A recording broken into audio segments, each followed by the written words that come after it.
Olá, está começando mais um Vale Entrevista e dessa vez com a candidata à presidência pelo PSTU, Vera Lúcia.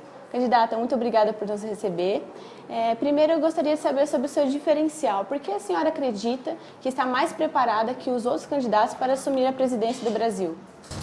Então, a questão não é de estar mais preparada ou menos preparada.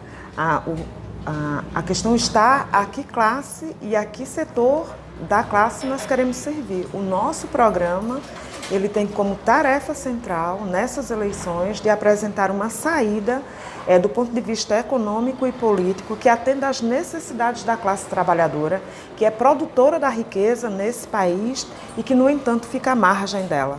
Nesse sentido, nós, para além de dizer que é importante votar nos candidatos do PSTU, é mais do que isso, é fazer um chamado à classe trabalhadora para que ela se organize no seu local de trabalho, no seu local de estudo, no seu local de moradia e faça uma rebelião para que nós possamos ter atendido às nossas necessidades, porque nós, nas eleições, nesse jogo de cartas marcadas, não é possível.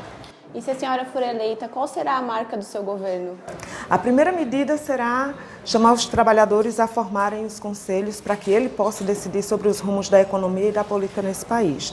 A segunda é anular todas as reformas e leis que foram feitas contra a classe trabalhadora, a exemplo da reforma trabalhista, da lei da terceirização, todas as reformas que já foram feitas na Previdência Social, a PEC dos gastos, que congela os gastos públicos, e o não pagamento da dívida pública para que nós possamos ter dinheiro nesse país para atender às demandas da população e, obviamente, nós temos que não pagar aos bancos. Qual será a sua proposta em relação à situação econômica do país?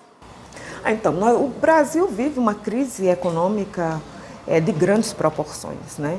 Mas essa crise não é uma crise exclusiva do Brasil, ela é uma crise sistêmica, ou seja, ela é uma crise do sistema capitalista, que tem o seu início na 2007, seu ápice em 2008, e que tem todo um desdobramento que, ao chegar aqui no Brasil, causa uma devastação. Então, para resolver hoje o problema dos mais de 26 milhões de desempregados, que quando você junta toda a juventude e mais quem está na informalidade vai para 70 milhões, só há uma forma. Nós estamos apresentando um plano que atende de fato isso e resolve o problema na sua raiz. Que é o não pagamento da dívida pública, porque só aí vai mais de 40% de todo o orçamento da União e nós precisamos desses recursos para garantir aquilo que a população mais precisa, que é saúde, educação, transporte, moradia, saneamento básico, creche.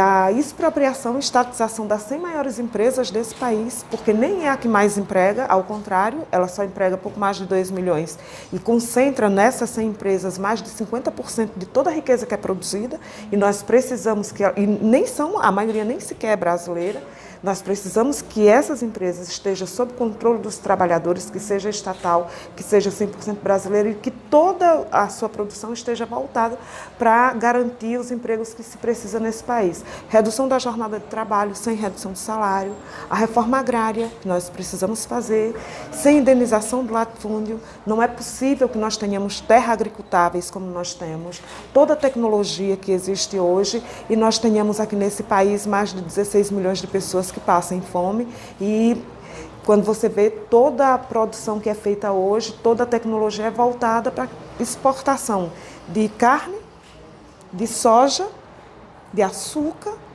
e não é disso que nós precisamos garantir a produção que seja para a satisfação das necessidades humanas, e para isso nós vamos ter que tirar onde está concentrado, que é nas mãos do agronegócio e dos fazendeiros. E com isso resolver os conflitos que existentes no campo, com os quilombolas, com os indígenas, com as pessoas com os nativos da floresta, com os pequenos agricultores, com sem terra. Ou seja, nós começamos a resolver de fato os problemas que afetam a nossa classe. Porque nós produzimos tudo que tem nesse país e nós ficamos à margem de tudo isso. Hoje, toda essa riqueza está concentrada na mão de 31 famílias, que é bilionária, né? São famílias bilionárias que são bilionárias. É inadmissível isso. É inadmissível, por exemplo, que 3 famílias, como as famílias que são sócias do Itaú, só no ano passado tenha mais de 21 bilhões em dividendos e que não paguem um centavo de imposto. né?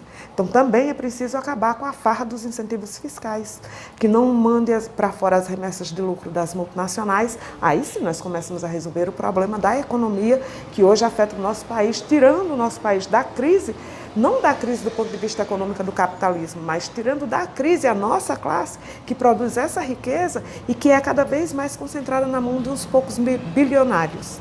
Candidata, muito obrigada pela sua participação. O Vale Entrevista fica por aqui. Até a próxima. Tchau, tchau.